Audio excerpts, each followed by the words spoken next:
Okay, we got to go live. Hold on, fellas. All right. Okay.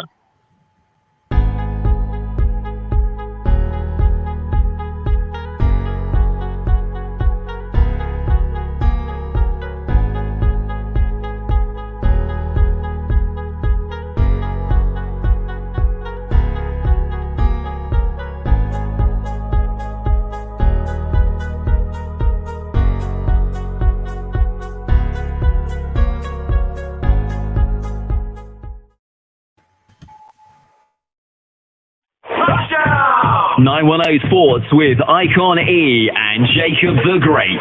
The podcasters who speak their minds, not afraid to go against the grain while discussing the latest topics in the NBA, NFL, college football, basketball, and more. Giving the latest interviews and spotlighting the youth of today and tomorrow and the coaches who put it all together while building championship programs.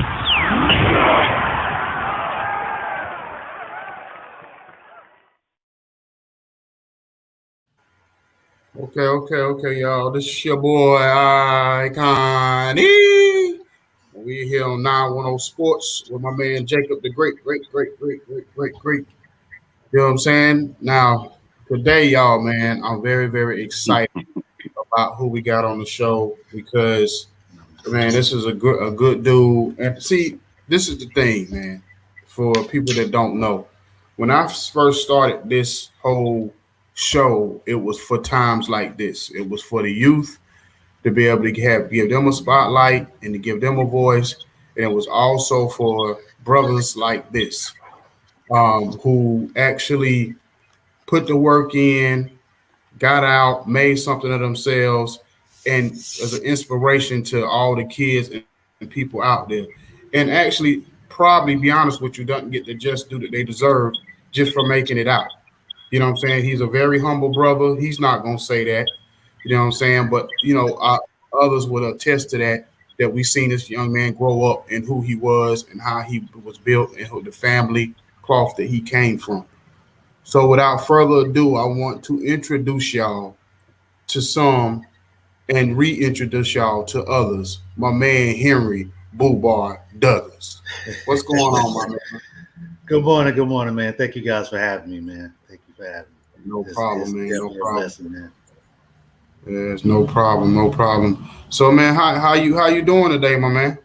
Pretty good, man. Little tired. It's early for me on this Sunday. Yeah. Yeah, I had a long day yesterday. My son had basketball games and all that. Well, so, I appreciate you coming on, man. I really do, because you could have decided to do anything and be anywhere, be in bed actually, and you chose to get up and get up with us this morning and grant us this interview. So I do appreciate that more than you'll know.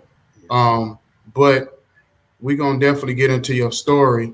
But the first question I gotta ask you is something that I asked you over the phone: is how did you come up with? Who came up with that name, Boobo? You know what I'm saying? That's the first thing I want to know. So I already caught a little slack from a family member already. It's like, who is that? You know what I mean? Because it's actually Boobah, like Boobah, and no R on it. Oh, okay. Okay. But so my country self.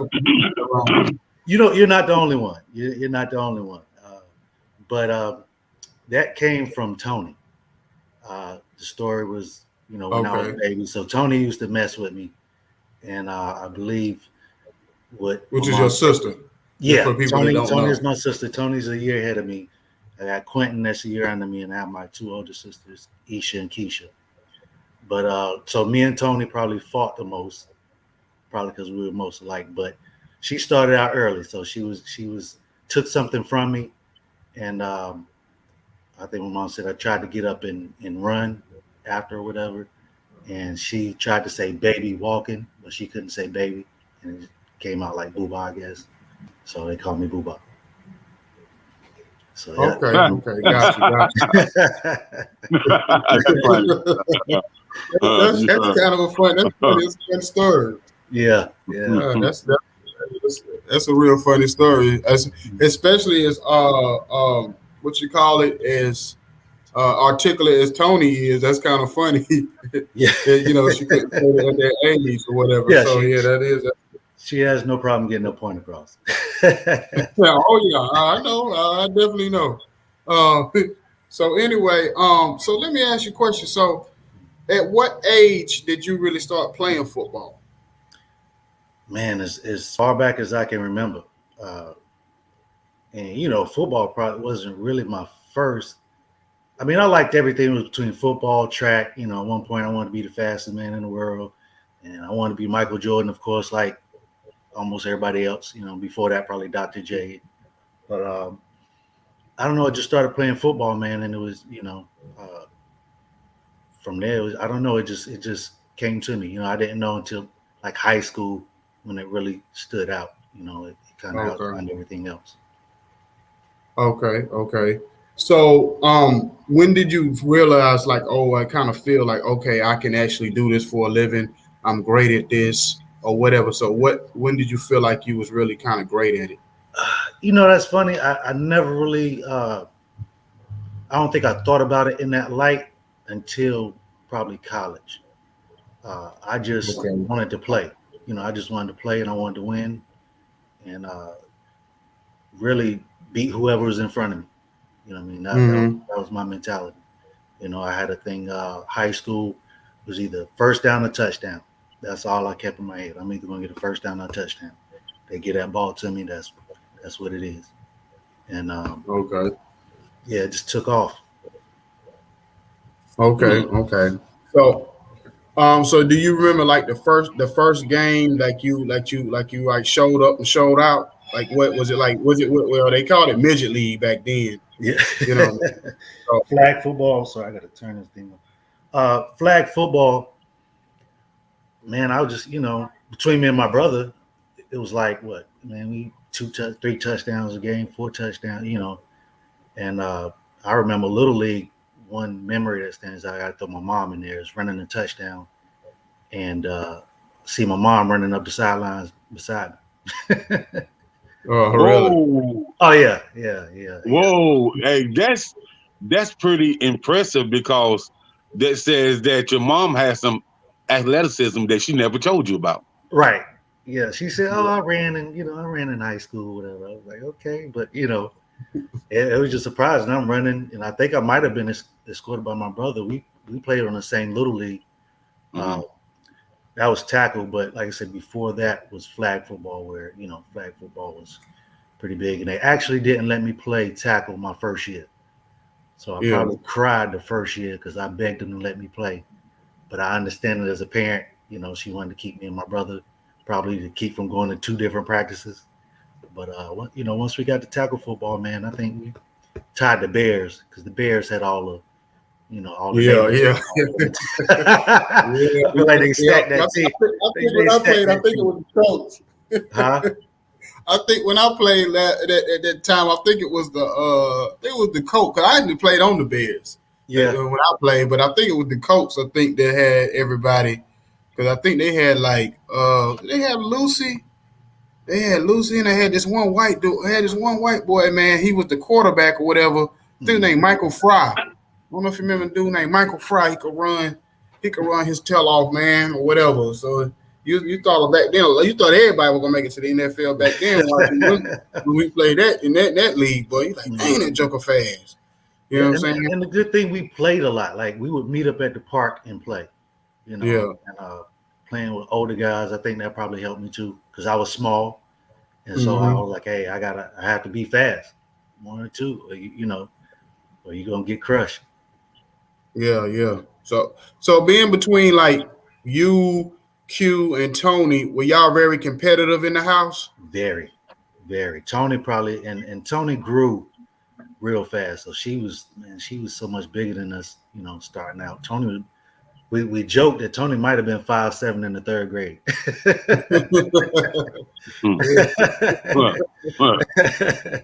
That's funny. But yeah, she was so much bigger than us, man, so probably had to attribute like a lot of that to her. She was, Yeah. she didn't let up.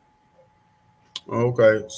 So by the time you got the Pinecrest and you was playing football for them, what would you say was like your best memories or your biggest moments at Pinecrest playing football? Ooh, I don't know biggest moments. I took everything in, and as it was. But probably starting out actually. Okay. The first day of practice, where you get that speech. Mm-hmm. We gonna separate the men from the boys. And this is gonna be the day a lot of people gonna go home. Yeah. Yeah. So we had to get out there, and we had to go against the varsity. So it was, Okay. when I came in, there's some big boys out there. Charlie Justice, all them dudes, Oh, okay. Yeah. Cedric Cornish. These dudes was big Okay. and fast.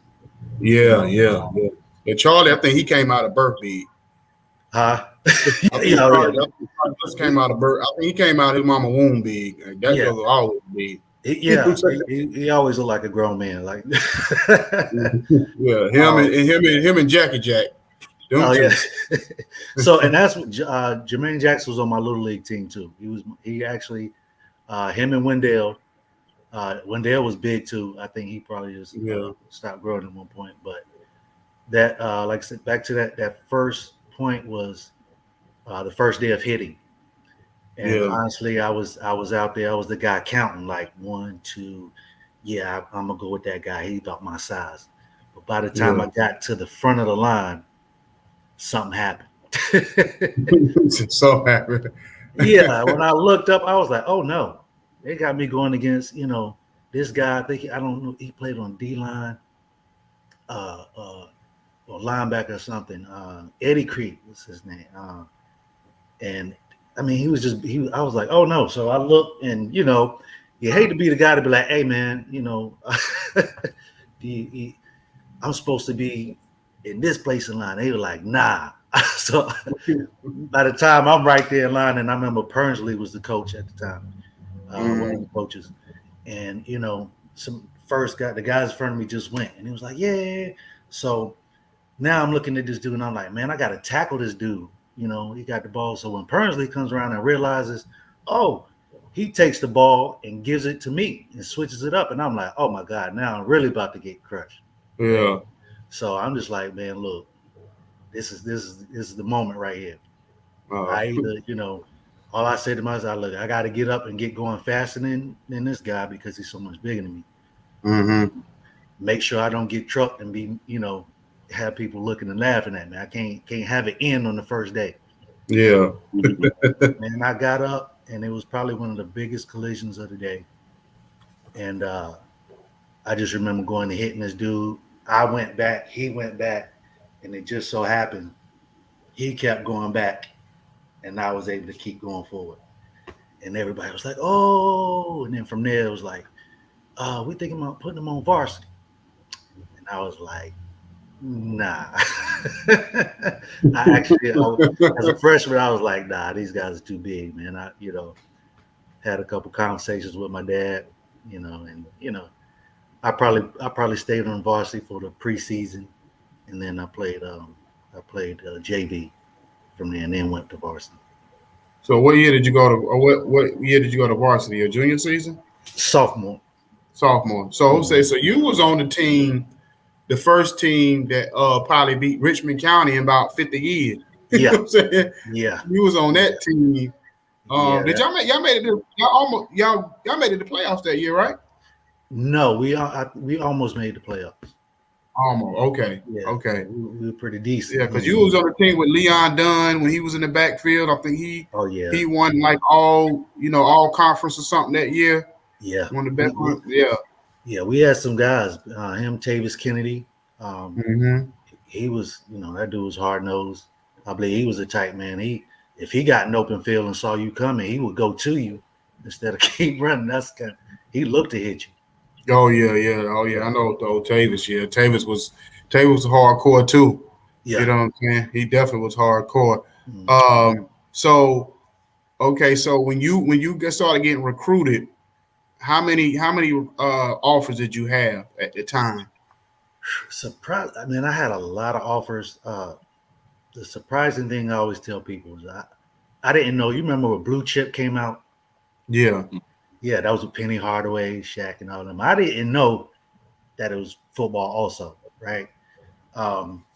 So my dad comes in one day and drops the magazine, the Street Smith magazine, on the table, and he just like, look at that, and I'm like, what I'm looking at that for? You look at it, open it up, and blue chip, All American for our region, and I was in there.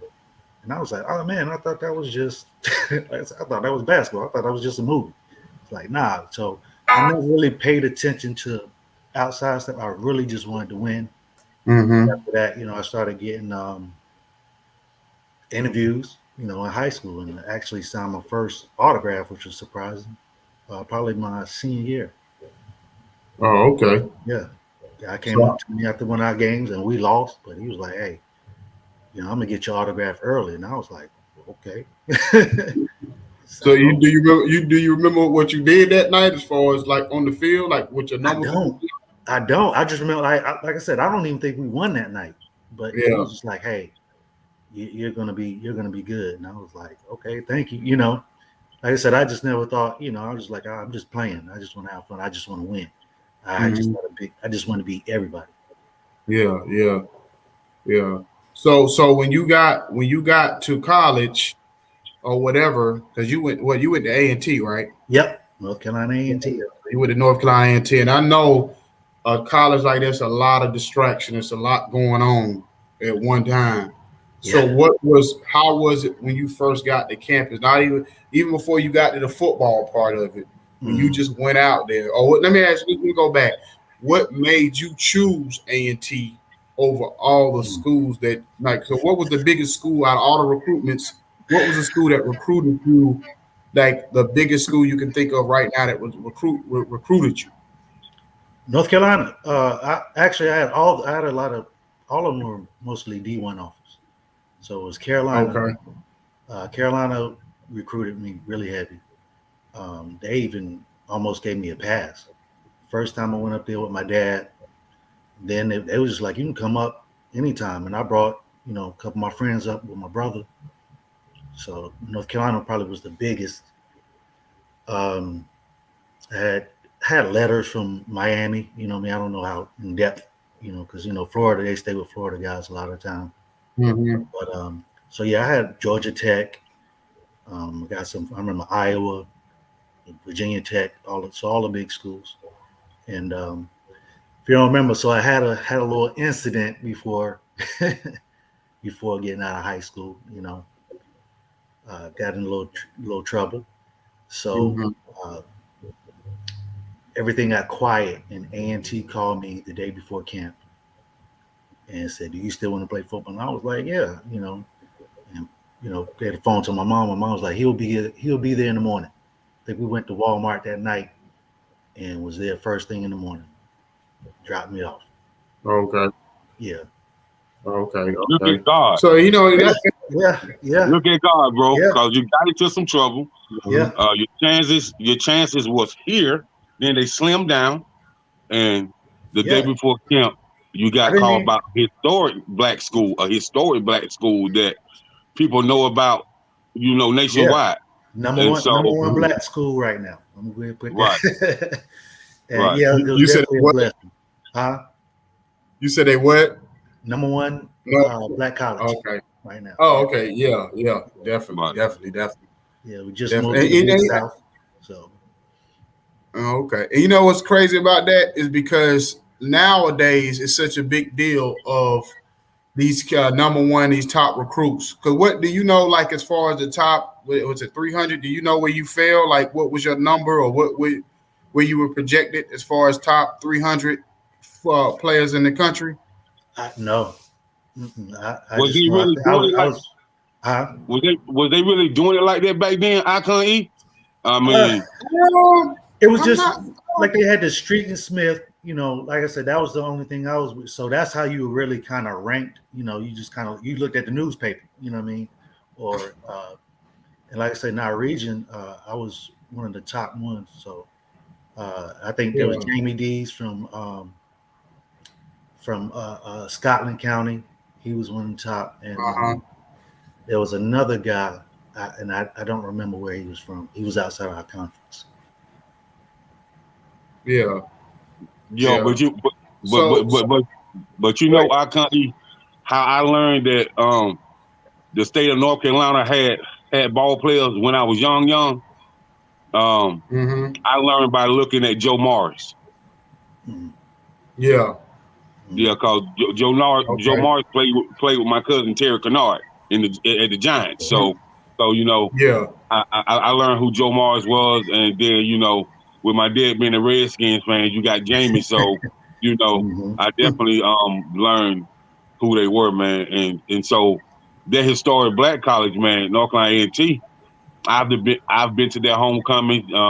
Some of my friends from North Carolina came to the South Carolina State homecoming. So the South Carolina State and North Carolina A&T is a rivalry. So you know, I know all about them too well. Battle of the border. Yeah. Yes, sir. That was always a fight. You know, both Bulldogs. You know what I mean? Mm-hmm. So that was definitely a big game every year. Oh yeah. Yeah, because you know what's crazy about you end up going to A&T is because you know in today's climate, it's a big deal about these top athletes going to a historically black college. Yeah. And you know you had a few players. You had Master P sons. I think one of them is at Tennessee State. Then you had the one kid that was the number one the number one overall prospect last year, went to Howard. So you kind of was a top kid who was getting recruited by major schools, but you still ended up, you know, at a historically black college. So that's just good to know for and kids. And we're going to, you know, as we get further into the story, they'll understand, like, especially in football. Football is one of those sports you don't necessarily have to go to a big time school to make it to the next level. You know what I'm saying? That was kind of the narrative back then. You know, you didn't really know that some of the biggest guys came out of, you know, the smaller schools like Jerry Rice, you know, Robert Porsche, who was the D in Detroit Lions. Shannon Sharp came out of Savannah State. We didn't know that. You know, we didn't know that, you know, back then. Well, at least I didn't do my homework, one of the two. But it was the perception that you had to go to a big school to really make it, you know. Exactly. And then you find out when you get there that, hey, there's a lot of guys that can play. And, you know, and it's good that we were able to, as far as HBCUs, start getting a bigger light and show that, hey, we have some guys that can compete and our top athletes. Exactly. So transitioning to the field, at this point, what was it? What was the first day of practice like at A&T? Well, my mom dropped me off, and I'm out there in my cross colors and cross color shorts and some Reebok classics and a white and red Michael Jordan t-shirt. So I got there. Actually, we got there in the afternoon. My bad. Earlier, I said she dropped me off in the morning. So we had to do, you know, go through administration and all that. By the time we got to the field, you know, the guys were already out there. And coach just looked at me and was like, all right, just go ahead and get in line to catch passes. And I'm like, in my school shoes, like, you know, we train mom like, hey, you can't go out there. You're not gonna be playing no football in your good clothes. But, hey, at that point, she was like, hey, get out of here. I see you. Don't come back home no time soon.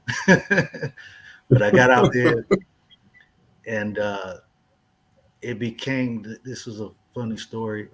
So I get out there. And you know, I'm sizing everybody. I'm just looking at these guys because these guys are big. You know, a lot bigger than my teammates at Pinecrest. You know, everybody's out there. You know, shirts all swole and fast. So I just get out there and I go to catch a pass, and so I go down once. They got two lines. I go down once, and as I come back, Al Holland was one of the quarterbacks. And he was like, "Hey, man." He said, man, yo, and he's tapping the guy. He's like, hey, man, watch this. And I know he said, hey, man, where you from? And like this dude is fast. And, you know, at that time, I'm just, you know, I wasn't out there trying to show anybody up. I'm just here. I stay out the way. You know what I mean? I don't want to make no noise. I'm just here. And so I go down again. He throws the ball, catch it, whatever. And now it's starting to turn into if we can outthrow them type deal, And so now I'm starting to get attention.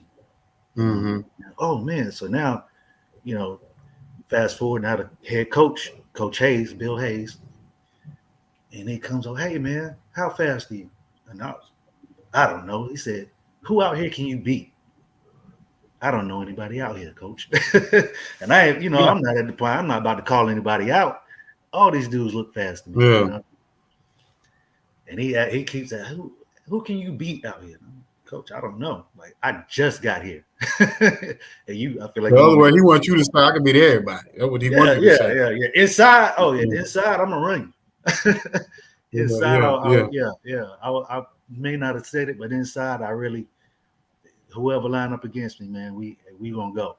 You know what I mean? And I plan to win. You know what I mean?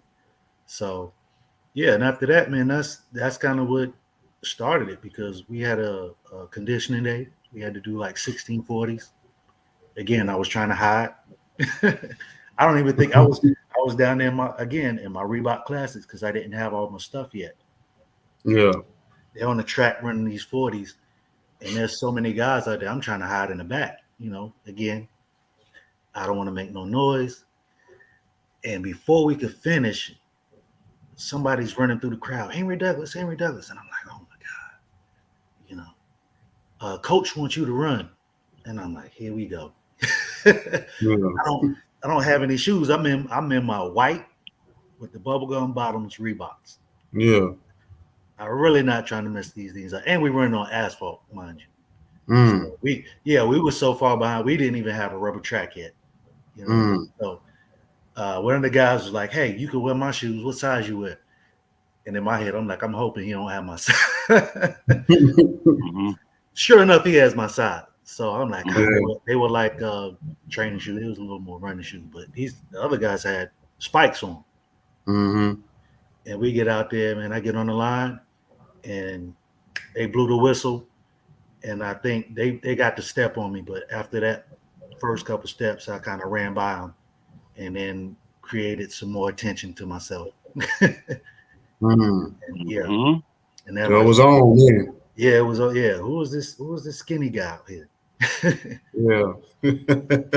So when you got to the what was the first game? Was it the first game? Did you start in the first game? No, we were stacked at receiver. So and I didn't really appreciate until years later, understanding that most of the time freshmen come in, you don't play.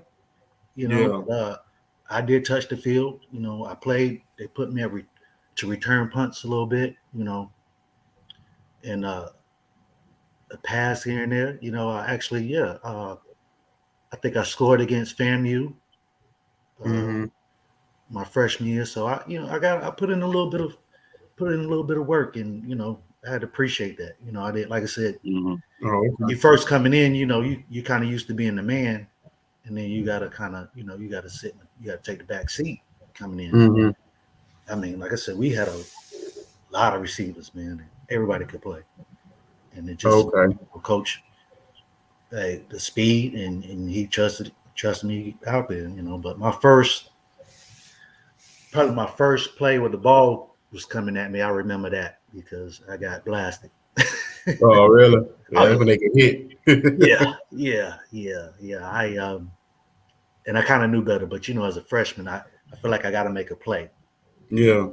It was he wanted me to run a go. So I'm up the sidelines, and our quarterback at the time, Maceo, throws it down the field. And I see the safety coming over. I already passed the corner, and I'm just looking up, looking at the safety, looking up, looking at the safety. And then, my freshman mind, I can catch that. Yeah. And then, my logic mind said, nah, you're not going to catch that. That dude is coming in, I kind of jumped a little bit and then kind of second guessed it, like, I shouldn't have jumped. Man. Good thing I was on my sideline because I didn't get up right away. Oh, really? Oh, yeah. I rolled up. Oh, yeah. He that was my first lick in college that, he sat me down for a minute, and everybody like, welcome to, college football. Yeah. Oh yeah. He put one on me. I couldn't breathe for a little bit. I just rolled over on the sidelines, got my breath a little bit. I'm back up. Yeah. So how many games in it did you start to really ball out? Like did that moment where you said, okay, I really done arrived now? How many was it the freshman year, was it sophomore? What was it? How long did Probably it? sophomore year. Okay. Sophomore year. Because I think we got to a point too where, we were really a running school. Mm-hmm. And we always kept a lot of running backs. We had a lot of receivers, a lot of running backs. Mm-hmm. We went to the wing T. I think we went to the wing T. When did we start the wing T? I can't remember. I just remember. I know after our first year, we had James Bowden, James Harris, we call Buster, Marvin Bagley, whose son is actually in the NBA right now. Yeah. And he was an athlete. He just had so many guys. So my second year, I think they were gone. So now, I can probably get a couple balls. Okay. Yeah. So, because you was on the team with J Rock was on your team, right? Oh yeah. He was the first year, I believe. He was out there for a little bit. Oh, okay. So was he there like when you first got there? Like was he on the team then when you first got? You know what? I didn't see him initially. And J Rock came in. I'm trying to think. Yeah, he came in. He came in like I want to say late summer or something. Something happened. He came in a little bit late. Okay. So, yeah. Okay. That's when we had. So we had Jermaine Stevenson, who was a first round draft pick. Okay. To the Bengals. Okay, got it. Mm-hmm. All right. So when did you realize that that you could take this to the next level? I think once I got to college and just started playing, and they started getting me again. It was just hey, I just want the ball, and again first down, touchdown. And then so sophomore year, junior, okay, and then too I was running track. So I started realizing, the speed I had, and that was just for me gonna be my ticket, Okay. And like I said, we started running the ball a lot. So my yardage was probably more like 3 catches, 78 yards, 3 for 90 something, And I think the scouts started looking at that, and then, maybe towards the last game, like South Carolina. I know my last game was South Carolina State. Okay. I had 10 for about 120 some yards. Mm-hmm. Okay. Yeah, but once I started getting calls and people saying, hey, and I was dialed in by then. I knew who I was going against. I knew how they played me. I knew what I was going to do. Starting to look at. That was one thing I can say. I knew, like, I can go back right now. If we brought all our DBs in, I could tell you how they played. Really? Mm-hmm. Really? Okay. So when that started at Pinecrest, actually. I don't know why. I just did it. Okay. Watched our games, watched myself. What could I have done better? Even if I did it well, what could I have done? If I could have done anything different, that would have made it better. Okay. Mindset. Okay. Because when you was at Pinecrest, do you remember the biggest stat line you ever had? Nah, I can't say that. I remember my last year switching to tailback, and that was probably the only time I played running back. And I think each of those I grounded out about 100 yards. And we were struggling then. We only won one game my last year. Yeah. So did you go to all the combines? Or did you only go to a select few when you were actually trying out for different teams in the NFL? Now that was we didn't really. I didn't go to the combine. They come through. They bring the scouts through the schools, and even with us, like you said, the difference now between when we came through, like it would be a few of us guys that would get together and go to Wake Forest and try to catch scouts if they let us work out. I actually wanted to go to NC State, because I believe oh gosh, what's it? Why I can't remember this. Torrey Holt was coming out around that time, and at that time, I was ready to get out of school. I ain't even gonna lie. There was a lot going on, and I was just like, look, line me up. I want to go in there and line up around Torrey Holt. And you know what I'm saying? I'm gonna run this 40 and at least get some miles on me. I can't say I could take the spotlight from that man, but at least, hey, if I go line down in there, somebody gonna see me. But his stuff is restricted. You know what I mean? Yeah, we were. They wouldn't let us. They wasn't letting us come work out. So we just came through the school. Okay, what's your fastest 40?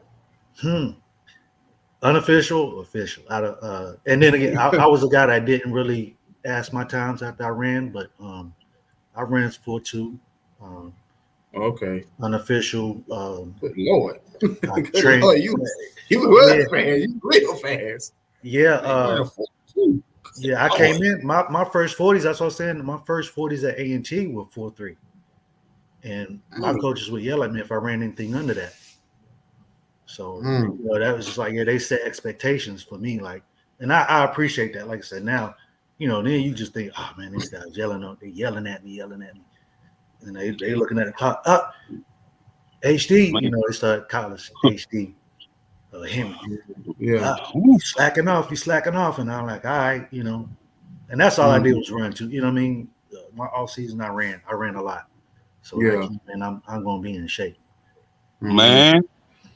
And then my fastest was actually training with Trevor Graham, who trained all the Olympic athletes. Jones and all them. Yeah, I had one of my teammates. I was his family member, Chris Caldwell.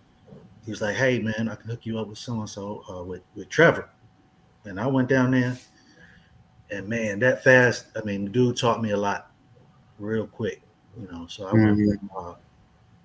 I ran like a 4.3. He just had me running 40s, and each one he was teaching me something and showing me different things. And then that last one, he was like, "All right, look, I need you to relax." And I was like, "All right, I'm trying to get this last one out the way." Boom, ran it, and as soon as I got past it, I was like, "Man," I said, I looked down, I was like, "I'm sorry, like, man, I know that was slow, man." I was like, I was tired, man. He was like, no, he threw the watch at me. I looked at the watch, and the watch said 4:15. And I was like, nah, you stopped that early. He was like, no, I didn't. He said, you learn fast. He's like, you pick up pretty quick. He said, but I know you like football. I don't, you don't want to come out here. Yeah, you like football, because he knew I was training. I was all season training and stuff like that. Yeah. That's a totally different workout right there. But this is what I can say, Henry, about guys that play football and just play football, but guys that play football and run track. And I tell a lot of young guys this right here: you can run, but you have no technique to your running. So when you naturally are gifted fast, that's a gift from God. But when you have a track coach that train you how to run and train you how to breathe while you're running, exactly, that takes you to a whole nother level, man. Yeah. A whole nother level. It's just like, go ahead. Oh no! I was like, as you said that was one of the biggest things, breathing. He talked me through the whole thing, man. He told me, as a start, hold my breath and then let it out. And you actually, as you do that, it's like a release of energy, because your body relaxes. Because once you come out, once you fire out, that's an explosion. And now once you breathe, I was like, oh man, I felt it, but I thought it was slow. He threw the watch out. I was like, hey, I still feel like he stopped it early, but he was. It's technique. It's definitely technique to running. And I always laugh at these, NFL guys that are real fast, and let's put them on the track. And I'm like, it's a difference. And I ran track in college. It is a difference running against these dudes. This is what they do. That's like that's like a guy in the street. Hey, I can fight until you actually go fight the dude that's trained to fight. It's the difference. And speaking of running, I believe that's what really separated Deion Sanders from the rest of the league. Yeah. Oh yeah, man. Deion Sanders is definitely because he ran track all through high school and some in college too. So when you were a 4-star athlete, you football, basketball, baseball, and track. You know what I'm saying? That just says a lot about the type of athlete you are, the type of breathing technique you have, the type of endurance you have, and all the above. So a lot of high school athletes need a coach like you. Because a lot of them are great at what they do, but they have no breathing technique when it comes to running. So, when you can tell the high school athletes that run track as well, you can tell that the breathing is better, their endurance is better, they're able to sustain a lot more when it comes to getting fatigued. They don't really get fatigued because when you run track and other people not running track, you don't get fatigued like they do. Well, and then it's a lot of wasted motion. A lot of people are losing speed because of wasted motion, and that's the stuff that kind of comes into play when, you see them now younger. I'm down to Texas now. When they say football country, it's for real football country. Oh, you ain't got to tell me, brother. I used to live in Carrollton, Texas for about for about 7-8 months. So I was down there, with the little tenderoni for about 7-8 months. But when I tell you, they shut the city down when it comes to Friday night lights. That ain't and I ain't talking about no 400-500 on hand. I'm talking about 2,500 to 4,000 on hand. Yeah, I know. I already know about Texas football. Kids. And I love it. I appreciate it. Like I said, wow. First game I watched was one that was outside of the neighborhood I was living in at the time. And as soon as I watched them kids down here, and I was like, okay, it was one of those things. It was I think they were right under middle school, and you could see the guys. I could pick out the ones that ran, and they're ahead of everybody, man. They was, Yeah, that's just like baseball in Georgia. Baseball in Georgia is like that with the little league, as far as like, they don't shut down the city, but just the seriousness they take it. I remember the first time I went to my nephew who played little league for baseball. He was on a travel team, and I remember 8-9 years old, and the coaches was cussing out the players, and I'm like looking like, is this real? Like, I'm talking about the parents on the sideline. I'm talking about cussing out the umpire and going off, and I'm talking about, and he kid like 8-9 years old. I'm like, are y'all serious? So that threw me off for that threw me for a loop just seeing something like that. Man, kids sports are very competitive nowadays. Everybody, wanting their kids to, be professionals. You have some parents, try to be modest about it, but there are some people out there that have that in mind, at that age. And, at that age, it's like, hey, have fun. I want you to win. I definitely want you to win. I want you to be aggressive and, whatever. Especially with the money in it. Leave it all out there. But, at the end of the day, this is my kid. I want you to have fun too. You know what I mean? Right. It's not about putting you in the league. Right. So Henry, I talk to a lot of kids, and I did some been at some combines when it comes to semi-pro football, and I actually had the chance of talking with a couple cats that played arena football and stuff. So with that being said, in that arena football league, let's talk about the experience of the arena football, because a lot of people want to know more about it that don't know about it, because people don't want to give up their dream in playing football. Right. So, with you knowing about it, it could give me some insight on how I can help them as well. Okay.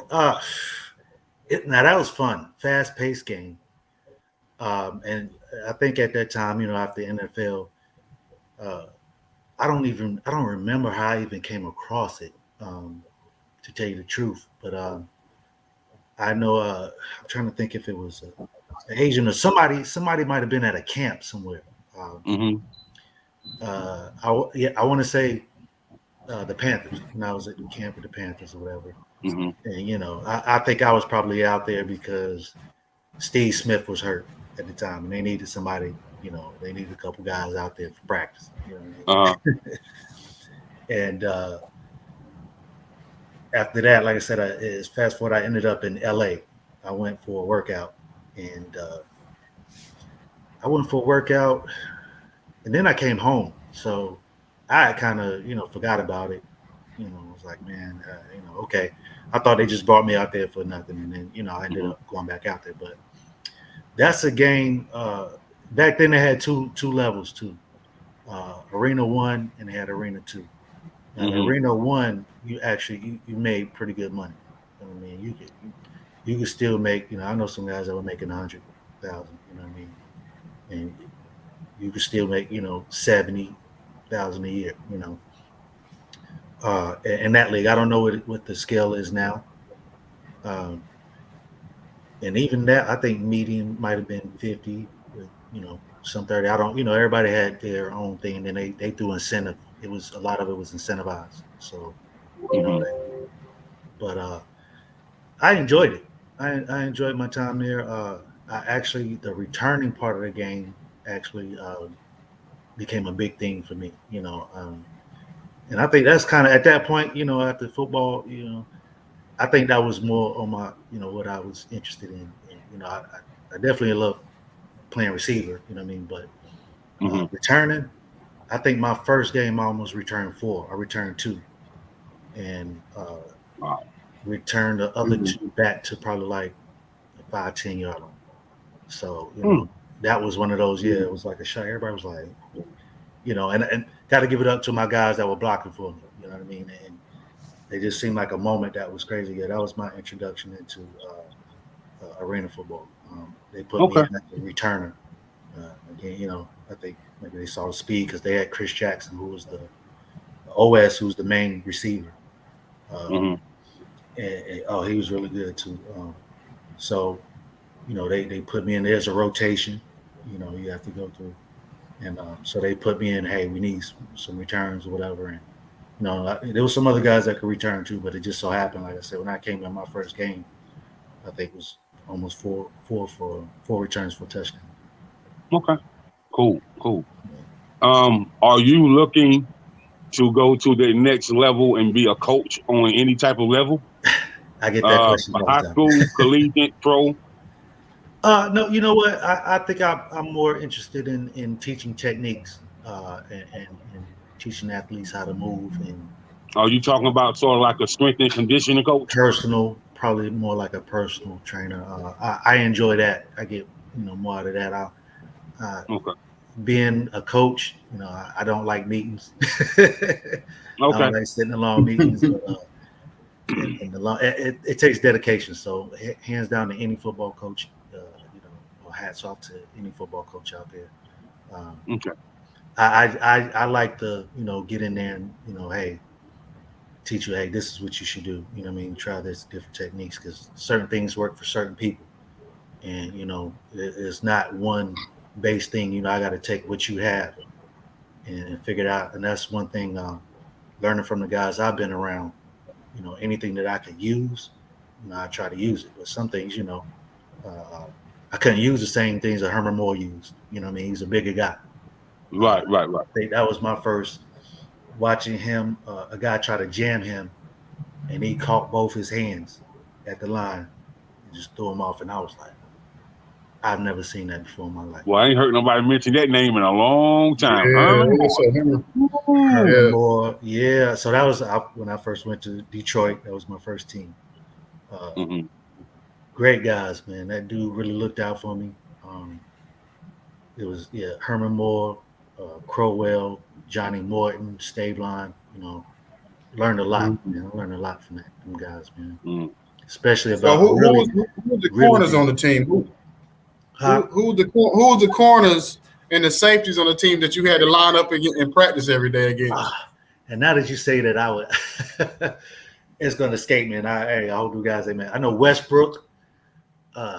Westbrook was one of our big corners. We had a safety, Ron. I can't remember his last name, man. Yeah, we had some pretty good corners out there, man. One guy that was hurt, and he was pretty fast too. And he had a nickname. I just remember I couldn't.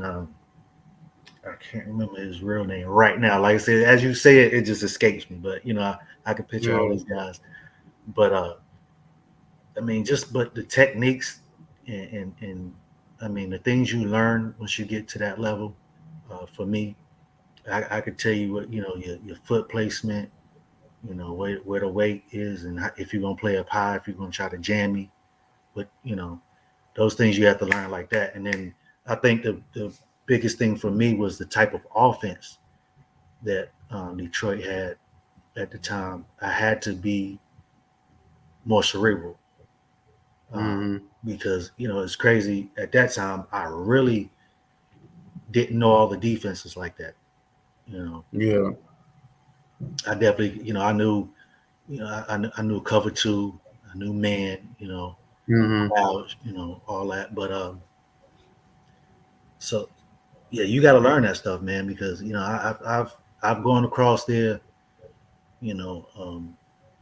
not being on my game and got leveled by one of the linebackers a few times, or a safety coming down because hey, this is zone. You better sit in that. You better sit in the hole. Man, keep moving. And then so that's what I learned. Yeah, I learned how to once I run my routes. If I got a curl or anything, it's almost like I take a snapshot of the field right before I turn around to catch the ball because if you don't, and back then it wasn't the rules. There weren't no rules like they have now. I mean, they can take your head off. Yeah. And it wasn't a penalty. So they were head back then. That was back in the 2000s, 99, 2000. So, yeah, you had to know what you were doing. Yeah, because for you to make it to the point of your career that you did, and I know a lot of people would say, oh, well, he didn't really, do that all well in the NFL, but it's still, to me, I feel like it's still a big deal that you was able to actually get on a roster. You was actually to be around, because there's only maybe been a couple of thousand, if that many, like NFL people that ever make it to the NFL, period. Right. Yeah. So, all of the millions and people and billions of people have been on this earth, and you was one of them. Yeah. So you was able to be on the field and around all these people. So what was like the hardest thing that you had to like overcome or go through as far as your journey? What was the hardest thing about the journey, just trying to get there and try to make a roster? Man, probably the transition, like I said, because of the times too, and where A&T wasn't, a bigger name as it is now. But like I said, we still had guys to go, probably because I didn't have an agent, trying to figure that type of stuff out, not even knowing if I was going. And that was another story too. I didn't think I was going anywhere, I knew and Detroit actually was interested. They were really interested in me. They waited around. My guy, Troy Pelshak, who played for the Rams, I went to class one day, and that was kind of the thing where you had to sometimes, hey, they're working out during the day.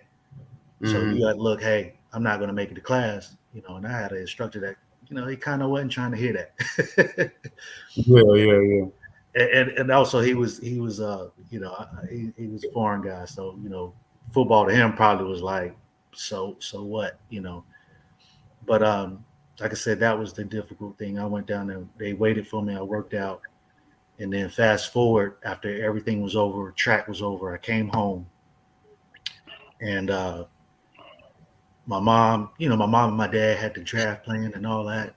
And I'm walking through. I said, I don't know why y'all watching that. Like, I'm not going nowhere. You know what I'm saying? I said, Mom, I was like, Mom, I can go pick this pizza up for you. I want to, she was like, okay, yeah. I'll run down and get a pizza. She, because she was like, you're not going to watch it. I was like, no, I'm not watching the draft. I'm not going anywhere. As I was picking up the pizza, she called me and said, hey, you need to get home because Detroit called. And I was like, oh, I was already on my way back home. Good thing I was, like I said, God and timing. I was already on my way back home. If that pizza ain't came out yet, I would have had to leave that pizza there at Papa John's. But yeah, I came home, got a call from Detroit, and actually I got a call from Arizona. And that was the thing too, because the guy from Arizona, he really followed me. When I was on the phone with him, he a lot of things he said, I feel like he followed me from Southern Pines.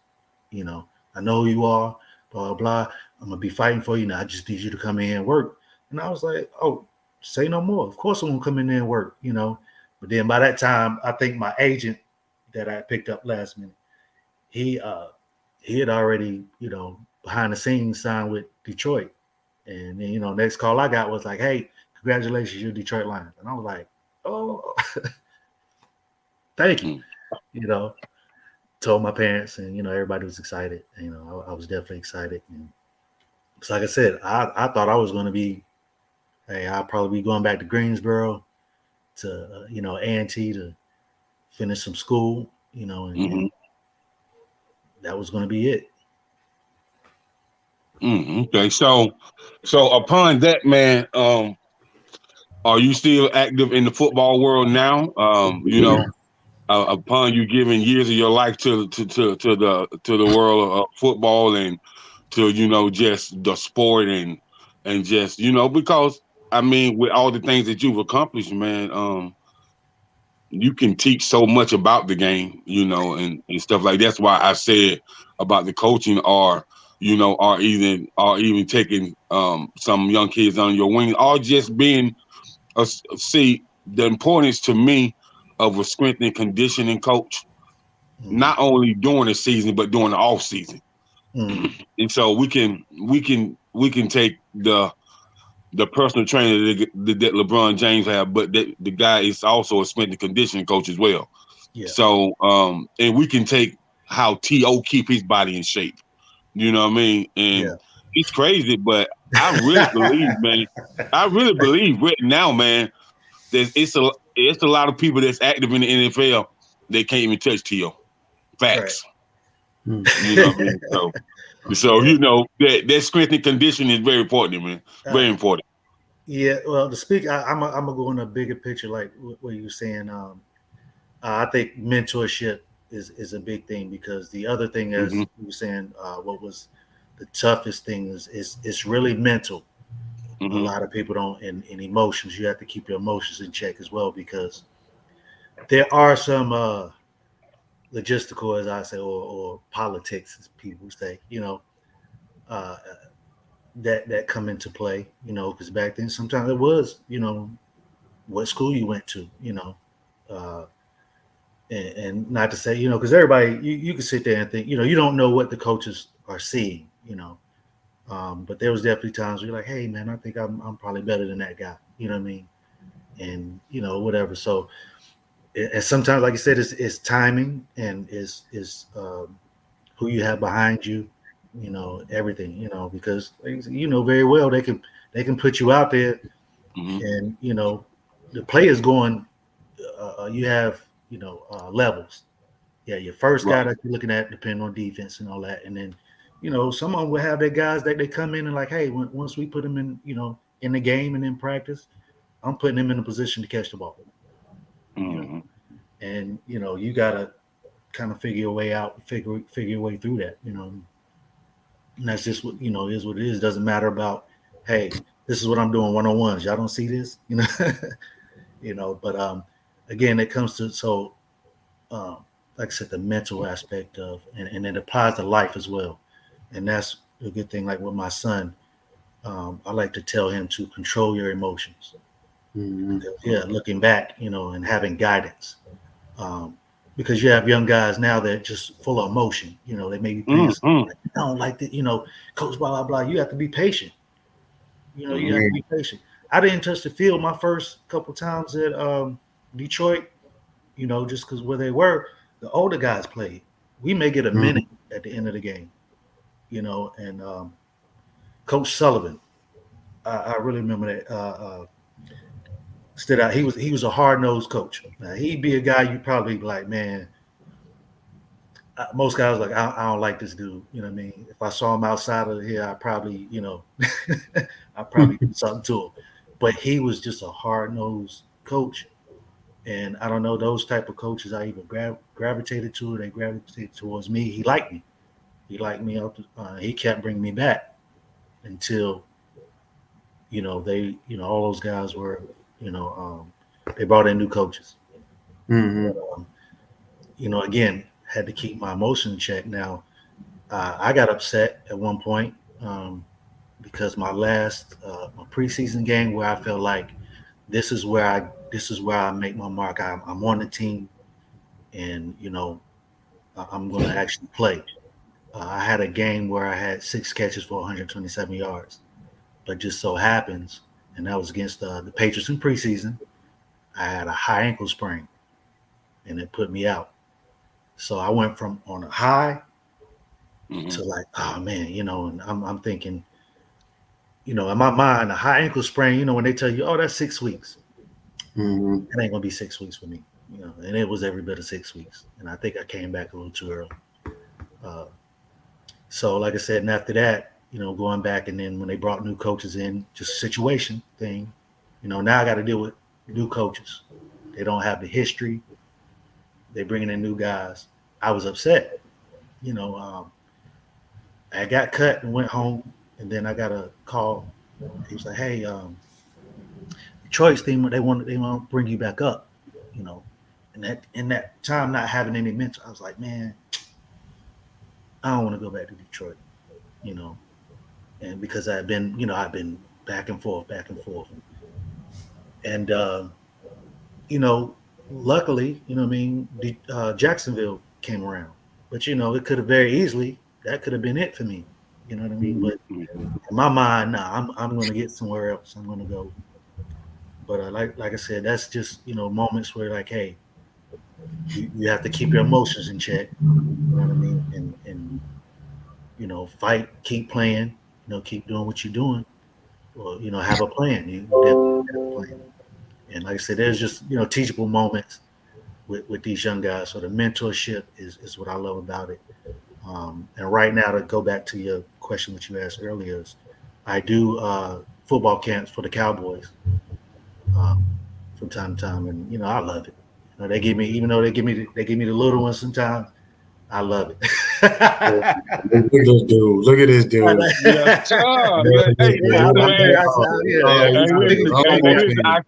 Listen, Icon.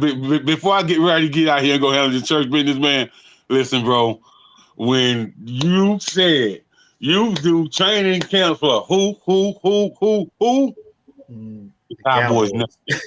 Dallas Cowboys. Yeah. This is my brother for life. For life. Yes, sir. Yes, sir. I couldn't eat, man. You know what, bro? Don't shake your head. Don't be like that, man. Don't be like that. It's Sunday morning. I'm about to go get these blessings, and I'm just gonna pray for your Redskins today. Well, pray to God give you a new team. Man, why? Why, man? I've been a fan since I was 6 years old, bro. And I ain't going nowhere. That ain't changing, bro. So, man, before I get out of here right now, man, I'm gonna say to you, Mr. Douglas, man, it's been a pleasure, and I'm gonna say to you, Icon E, man, for you guys to come from a small town, boy, y'all have made an impact, man. Like y'all got some players that's been into the league, man. Like I don't know what y'all bring down there in them backwoods, boy, but it ain't just poking beans and winnings. I tell you that. Right. Mm-hmm. You know, yeah. I got some players in, man. But yeah, man. Let's stay connected, man. And Mr. Douglas, I appreciate you coming through and share your story. And Ikon, you already know what it is, man. You my brother for life.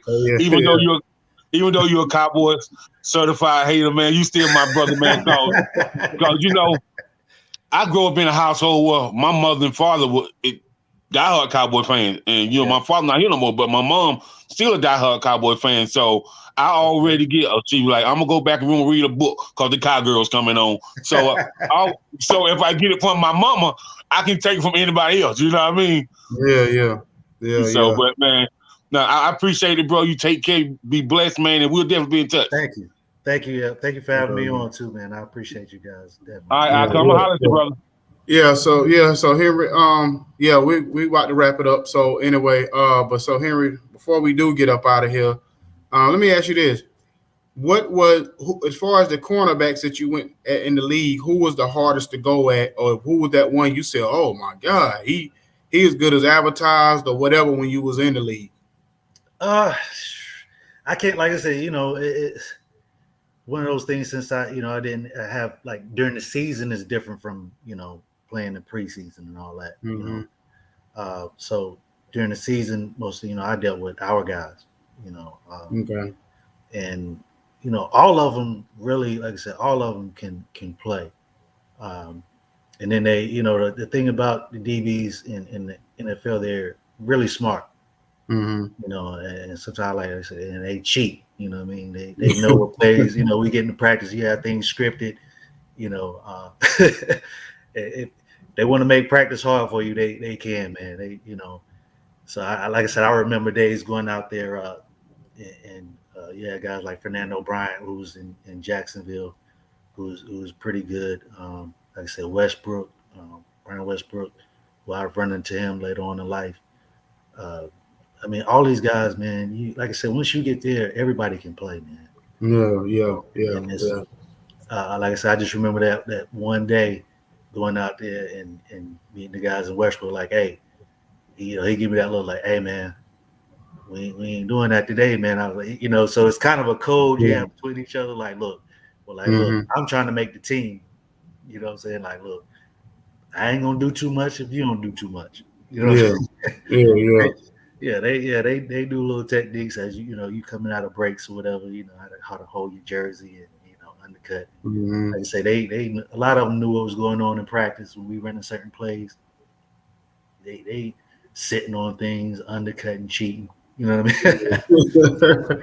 Okay, well, brother, you know what? I appreciate you coming on. What's your biggest advice that you would give these young boys coming up that's trying to make it in the NFL or whatever, or you know, onto that next level, or even going to college? What would be your biggest advice to them? One of the biggest things is one of the things we all heard coming up. You know, make sure you take care of your education. And you have another way to take care of yourself afterwards. You know, because you never know when that time, you know, when your last game will be or whatever. And it's just, other than that, you know, you definitely have to put the work in. And because there's a lot of guys out there that can play, you just don't know what situation you'll be in. But definitely, number one, education, and like, I mean, when I say you have to put the work in, you really have to put the work in, and, you know, find guys or you have to find a way, find the area. You know, if nobody's playing in your area, you might have to find some guys, you know, that are playing somewhere. You know, you have to find a way to get yourself seen. You know. Yeah. So you don't really you say you don't really watch football from week to week. I've been slack on it because, you know, like I said, I'm doing a lot of running around. I'm running around with my son right now, Jaden. Okay. Who's, you know, he's playing basketball. You know, he gave football up some time ago. So, but yeah, it's like, you know, I'll get to a moment like we start getting towards playoffs and somehow I lock in and I'm able to see what teams, you know, who's doing what, blah blah blah. You know, I glance at it from time to time. But okay, so you don't, so you wouldn't have an early NFL Super Bowl prediction. Would you have a Super Bowl prediction right now yet? I wouldn't. Besides, I mean, it's hard to not say Tampa Bay, right? Yeah, I'm not a Brady fan or anything, but you looking at Tampa Bay, man. They have a lot of weapons, and they they seem to be getting it done. I'm not like I said, it's not my prediction or anything. Yeah. Every time I look up, I'm like, God. yeah, they is loaded. Brown, oh man, what's the other guy they have? Actually, the big receiver they have, Mike Evans. Oh man, he's always been, on the low. He's always been a really good receiver. He's a beast, Mm-hmm. So they tight ends. They have two tight ends that they can go to really. So in your mind, playing that position, who would you say is the number one, the best receiver in the game? Watching everything they do, what they bring to the table. See, that's kind of hard for me, because I break guys down a little different. You have route runners, and you have a lot of guys, that just, that make plays. Routes may not look great, I mean, I don't know. I have guys that, I like Julio. I've always liked Julio. Brown, I like him. I don't bring up off-field stuff or whatever. But that's a part of it. Of course, you got Cheetah. He's actually. I can't say like it's a surprise. He's.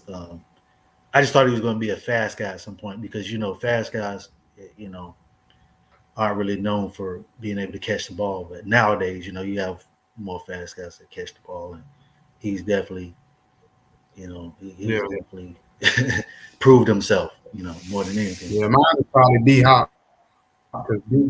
D-Hop, man, is the stuff he does on the field. With D-Hop he don't miss nothing. He don't drop nothing. He's like Chris Carter. He got Chris Carter hands. Hands is crazy. Yeah, I ain't seen nothing like that in a long time. And a smart guy. It's ridiculous.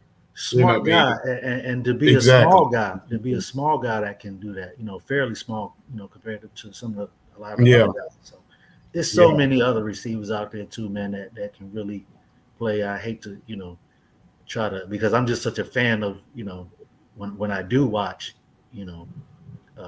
what everybody brings to the table. You got the guy, I want to say Minnesota, who's a young guy, and that can play. So okay. Like I said, I ain't gonna take up too much of your time, brother. Man, I enjoy it. Like I said, I definitely want to say thank you, and I love everybody that's supporting me in my journey. It's so much more to it. We probably don't have enough time to get everything out, but I really support everybody and thank everybody that has kept up or like I said, just supported me all the way through. They're from my parents, my siblings, close friends, my Brooklyn family.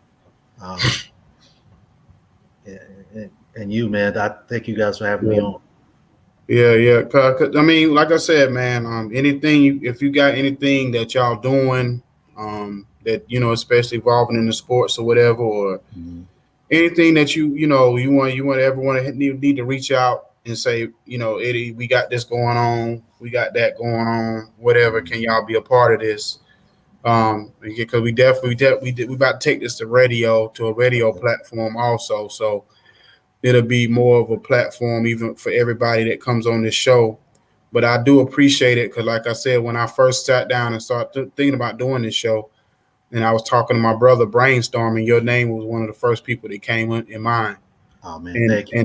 And for me to reach out to you after, probably, I think we seen each other at one time in Walmart, maybe about 4 or 5 years ago. I don't know if you remember that. Yeah, I probably, because I'm home, like I'm in and out.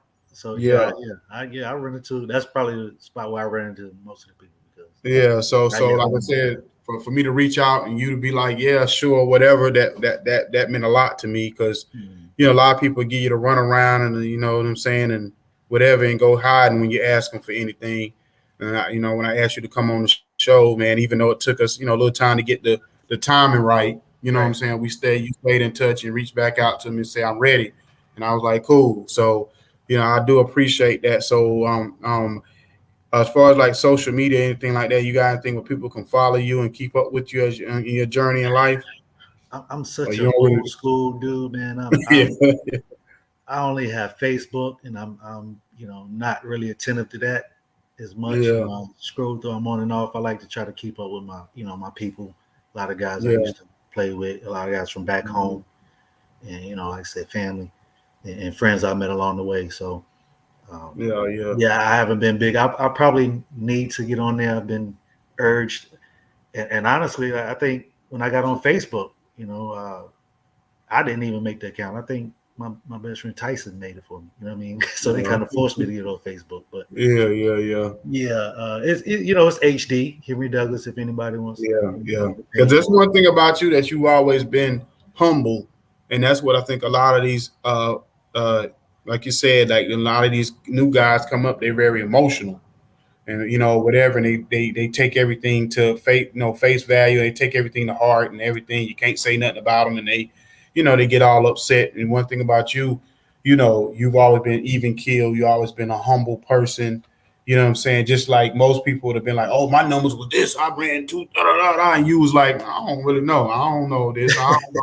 You know what I mean, or whatever. So you always been humble, and you was able to still have success. You know what I'm saying, in your career. And whatever, and you can always know that's one thing nobody can take away from it, that you could say I was on the NFL roster, I played in the NFL, I played on this league, and nobody can ever take that away from you.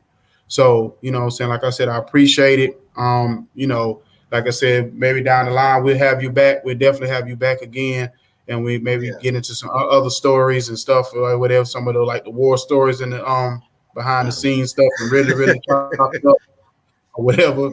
So, but yeah, man. I appreciate you coming on, man, and you have a blessed rest of your week. Man, thank you. Thanks for having me, man.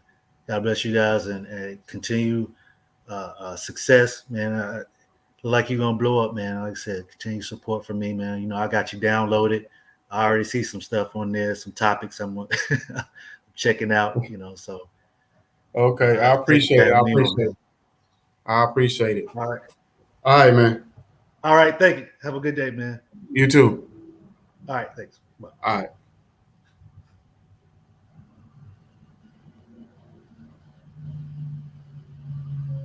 All right, y'all, man. That was my boy Henry Boo Douglas. Yeah. But anyway, man, it was great to have him on the show. Once again, before we get out of here, for my man Jacob the Great had to get out of here early. But anyway, before we get out of here, like I said, the NSSX 3M lawsuit that we helping soldiers in that lawsuit get money. So if you anybody know any ex-military people that serve between 03 and 15, holler at me so we can try to help them out as much as possible as far as this lawsuit and get them qualified. It's really a real easy process or whatever. Also, watch us this Tuesday night, 910 Sports Reloaded. We'll go over the football games over the weekend and get into some stuff. We were supposed to start Carolina Folk Talking Basketball last Wednesday, but I had to push it back to this week. So we'll definitely get into the start of the NBA season on that on the Stereo app. So watch those two things. I got www.cogrradio.net. Please support that. That's my radio station. If it's anybody, I'm also an FM distribution broker. So anybody that needs FM radio campaigns and want to get on Billboard and all that, please hit me up so I can help artists out there get on that platform. If you're a label, artist manager, and producer, engineer, and artists that fit that bill, definitely hit me up. But anyway, man, we're gonna get up out of here. Like I said, once again, thank to Henry Douglas for coming on here, ex-NFL, CFL player, for blessing us with his presence. So until next time, till next week, 9 a.m. every Sunday at 9 a.m.